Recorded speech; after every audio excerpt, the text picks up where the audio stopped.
Hi, good afternoon, everyone. I'm Favour James from Obafemi Awolowo University, all the way from Nigeria. I'm very excited to be here.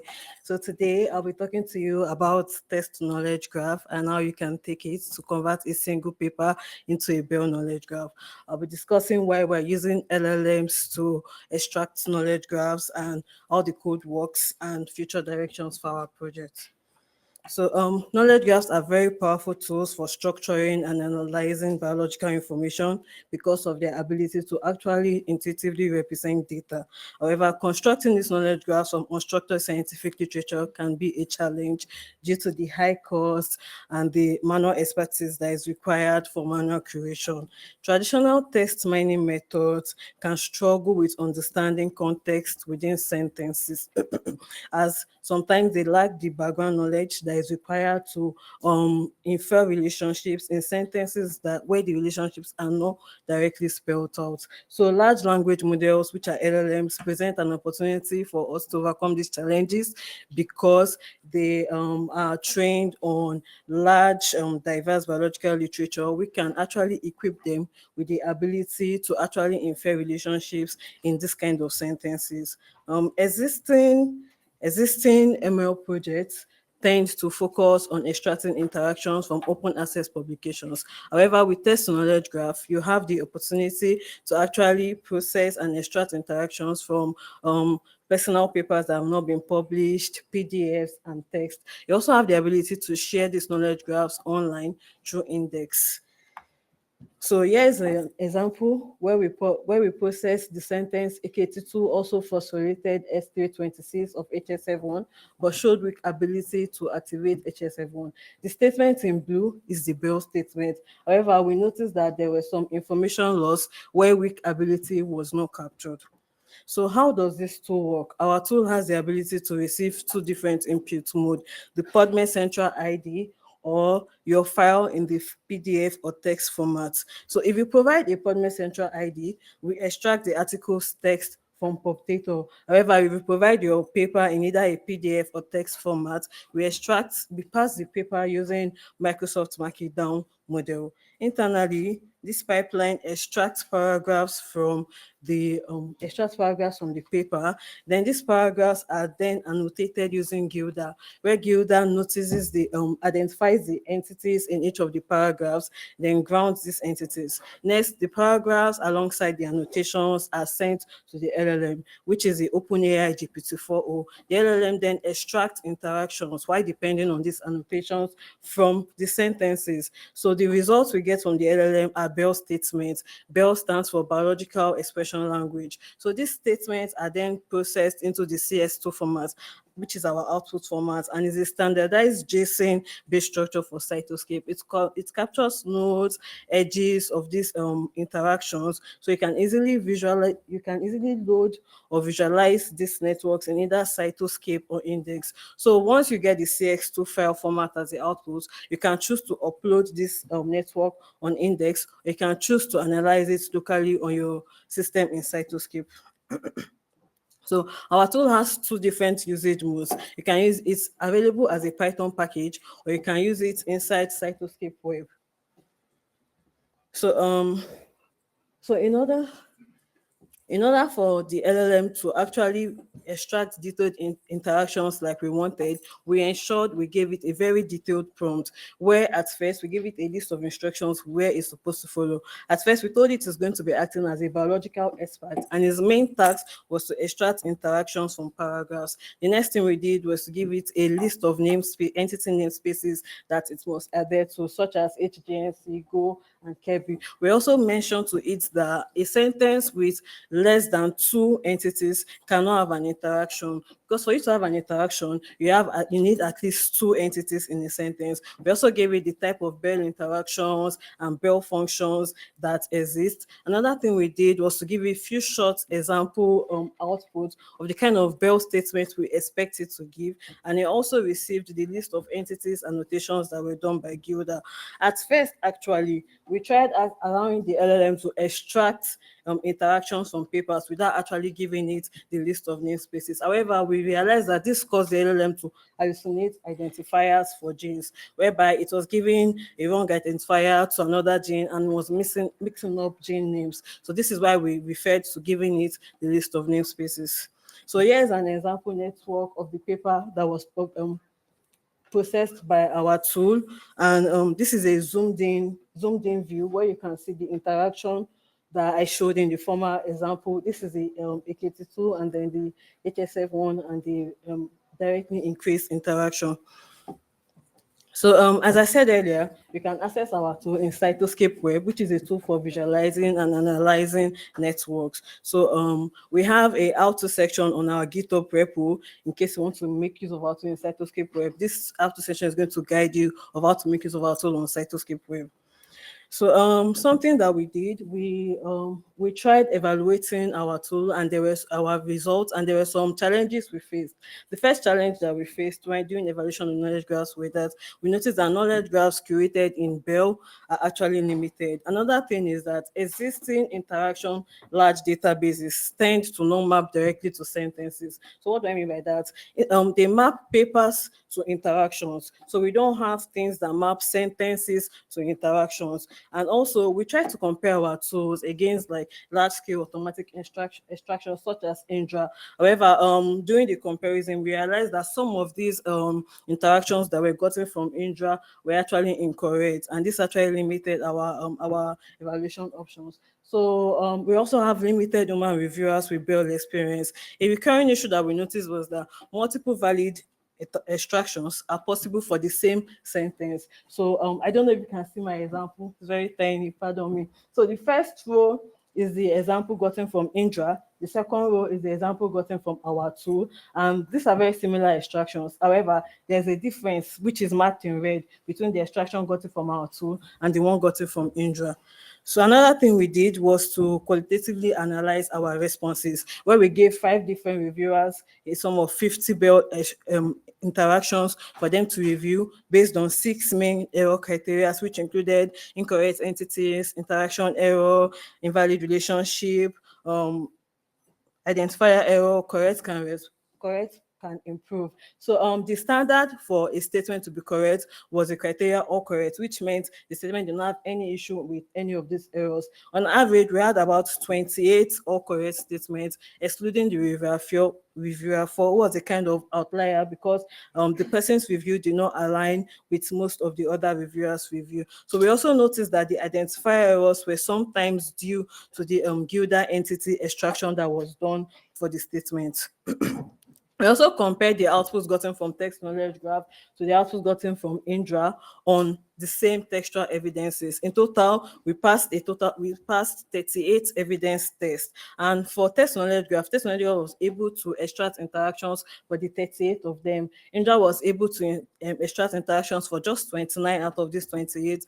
Our textKnowledgeGraph had a total of 67 BEL extracted statements from the 38 sentences, and Indra had a total of 29. So in order to kind of get a comparison of how they relate to each other, how they complement each other, we split each of the BEL statements into main components: subject, object, interaction type, object namespace, subject namespace, as you can see in the graph there. And we noticed that Indra and our tool seems to align on object namespace and subject namespace. However, they misaligned a lot on subjects. And this is an example below too that is very small. These statements were very similar. However, our tool added some things, some terms like the go term and the ACT, which Indra didn't add in his own interaction. So like I said earlier, we tried to get a comparison of how this result actually complemented each other, and we developed a kind of scoring logic to rate these components, whereby if they matched on relationship type, that statement had a score of 0.4. If they match on subject or object, the statement had a score of 0.3, and if they match on object namespace or subject namespace, the statement had a score of 0.25. And the best possible score was 1, where we had a statement that actually had 1 for the two tools, and the lowest possible score was 0, where they didn't match on anything. So out of the 29 overlapping sentences between Indra and LLM, Indra was able to match our LLM a bit on 17, and there was no match for 12 of them. So 17 had non-zero matching scores, and we had the average score of 0.63. So we also tried something where we used LLM to actually rate the semantic similarity between 29 overlapping Indra and text to knowledge graph statements because of sentences like the one below, where they can be very similar but they are different in structure. And we had three categories, which included good, medium, and bad. Good meant they were very similar, medium meant they were similar with slight difference, while bad meant they were completely different relationships. The sentence below was rated by good by the LM as judge, but the structure between for the subject of the Indra and the subject of our tool was were different because of the red terms that Indra did not have, but they were very similar. So a use case for our tool was GraphRag. GraphRag stands for Graph Retrieval Augmented Generation, where we tried having the LLM to generate answers for a question. However, instead of just having the LLM generate a different LLM generate answers from scratch, we first retrieve a neighborhood of Bell statements around a specified gene set that we chose from a knowledge graph that was gotten by our tool that was stored in index. So this retrieved context, the retrieved neighborhood, is then inserted into a prompt alongside the question, how does metabolism affect DNA damage response? And then this was used to guide the LLM's response. So we tested GraphRag using knowledge graphs built from two papers by using our tool. One paper focused on cell cycle, the other paper focused on metabolism, and then we tested it on a single network and also merged network from both publications. So like I said earlier, we tested it on the two papers. So at first, we told the LLM to answer the question without providing any network to it. And we noticed that the response gotten from the LLM was it gave a generic response, which was expected without linking to specific papers. When we tried giving the LLM context from a single paper network, which is the first cell cycle paper, we noticed that it mentioned genes that were present in the knowledge graph. It specifically told it that it should not make use of its background knowledge. So the next thing we tried was telling it to make use of its background knowledge with our knowledge graph. And we noticed that it still mentioned the genes present in our knowledge graph, but it talked about broader biology. So another thing we tried was merging the knowledge graphs from the two paper networks, and then we told the LLM to answer the question based on this merged knowledge graph. And it mentioned more genes and relationships from the both publications, and the answer was broader. So we also asked it to make use of its knowledge and the merged knowledge graph to answer the question. And we noticed that it explained more about the genes that were present inside our knowledge graph. So in conclusion, we developed a text knowledge graph tool that can be used to generate Bell knowledge graphs from literature, and it's available as a Python package, and you can also use it in Cytoscape Web. Accurate entity recognition is still a challenge, as this actually limits our output quality. We also realized that detailed prompt design and also giving structured output formats helped with the LLM responses, but entity recognition has to improve. We hope to make our framework adaptable to other formats aside from Bell in the future. Another thing that remains a challenge is the evaluation of the knowledge graphs gotten. This is because we don't have a gold standard to actually compare these Bell knowledge graphs to. Our project is available as a Python package. There's a link on the screen, and you can go to the GitHub repo to see how to make use of the tool. Also, the paper is up on bioRxiv. Special thanks to the Lunar Lab, the IDK Lab, Potato team, Indra team, and Google Summer of Code, where I participated in 2023 and 2024. Thank you so much.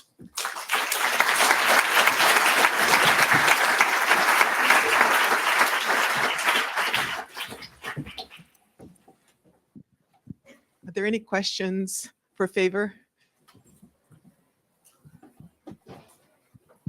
Hey, hello, great talk. Hi. Thank you. Thank you. I just wanted to know if there is like a big advantage of using LLMs instead of like a relationship train NLP, like BioRex, I think, or something similar. Is there any big advantage of doing it?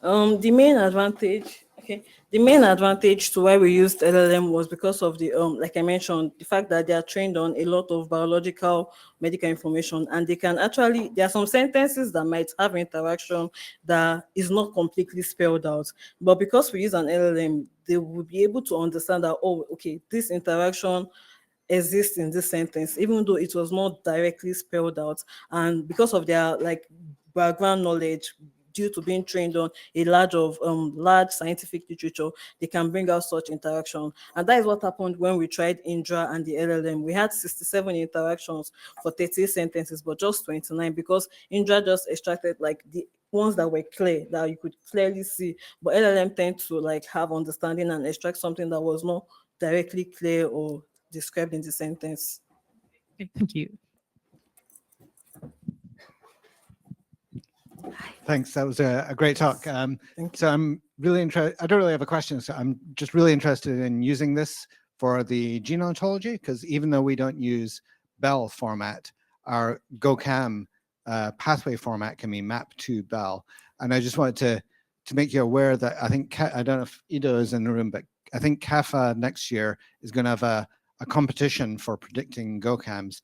And I think this could be very useful to use for that, and that could be. I encourage you to enter that competition. Okay, thank you very much. So given that the tool is very generic, to adapt it to other formats will be easy. Why? Because the method is the same. So we basically just have to change the output format and give the structure and tell the LM, oh, we don't want BEL again, we want this, and like change some things. Thank you so much.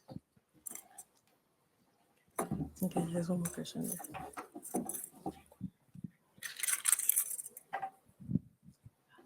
I have a question. So how does the system handle conflicting evidence? For example, if one paper has a good relationship and other one has a conflicting evidence, so is there any, does the system has some sort of way to prioritize one evidence over the other? Can you come again, please?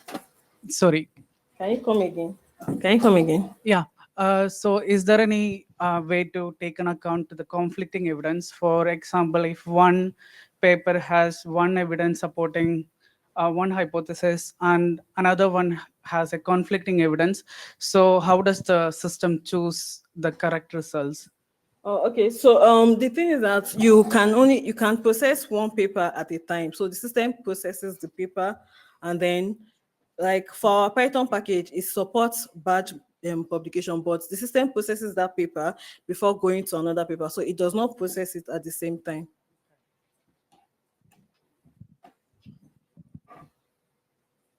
Another hand over here.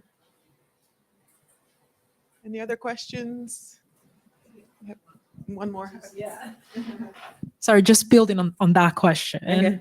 I think, is there any way that you filter from like bad papers, let's say, like just like something from a predatory journal, something like that? It's not like completely peer review. Is there any way that you can distinguish between a relationship like a gene with a biological process, for example, that has a lot of evidence, from one that just they say, oh, this is like that and that's it? Oh no, currently there's no way to distinguish. Yes, we just get the interactions and the knowledge graph based on what you provide. Okay. Yes.